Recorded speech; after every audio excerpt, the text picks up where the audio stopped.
ഒരു സമയത്ത് നല്ല കൂട്ടായിരുന്ന നമ്മുടെ അനുമോളും നെവിനും ഇപ്പൊ കണ്ടു കഴിഞ്ഞാൽ കീരിയും പാമ്പാണെന്ന് പറയേണ്ടി വരും. എന്തിനും ഏതിനും അനുവിനെ പ്രൊവോക്ക് ചെയ്തുകൊണ്ടിരിക്കുവാണ് നെവിൻ. അപ്പൊ ആ കാണിക്കുന്ന കാര്യങ്ങളൊക്കെ പ്രേക്ഷകർക്ക് ഇഷ്ടപ്പെടുന്നുണ്ട്. ഇപ്പോഴിതാ എന്നത്തെയും പോലെ തന്നെ അനുവിനെ നെവിൻ ഇപ്പൊ പ്രൊവോക്ക് ചെയ്തിട്ടുണ്ട്.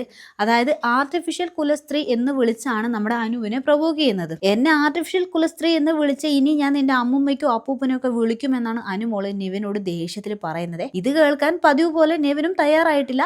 ഇത് കേട്ട നെവിൻ വീണ്ടും അനുമോളെ ആർട്ടിഫിഷ്യൽ കുലസ്ത്രീ എന്ന് വിളിക്കുന്നുണ്ട്. ഇത് മറ്റു മത്സരാർത്ഥികളും ഏറ്റുപിടിക്കുകയും ചെയ്യുന്നുണ്ട്. കുലസ്ത്രീ എന്ന് പറയുന്നത് മോശം വാക്കല്ലെന്നാണ് അക്ബർ പറയുന്നത്. ഇവിടെ നിന്ന് എന്നെ ലാലേട്ടനെ അടിച്ച് പുറത്തിറക്കിയാലും കുഴപ്പമില്ല, എന്നെ വിളിച്ചു കഴിഞ്ഞാൽ ഞാനും വിളിക്കും എന്ന് തന്നെ അനു ആവർത്തിച്ച് പറയുന്നുണ്ട്. ആ ഒരു കാര്യം നമുക്ക് ഇന്നലെ വന്ന പ്രൊമോയിൽ കാണാൻ സാധിക്കുവേ. ലാലേട്ടൻ ഇനി പറഞ്ഞാലും കുഴപ്പമില്ല എന്നൊക്കെയാണ്, അതൊന്ന് കാണണമല്ലോ എന്ന് ആര്യനും ദേഷ്യത്തോടെ അനുവിനോട് പറയുന്നത് കേൾക്കാം. അനുമോള് തെറ്റാണ് ചെയ്യുന്നതെന്ന് ലക്ഷ്മി അടക്കമുള്ളവർ പറയുന്നത് നമുക്ക് ആ ഒരു പ്രൊമോയിൽ കാണാൻ പറ്റും.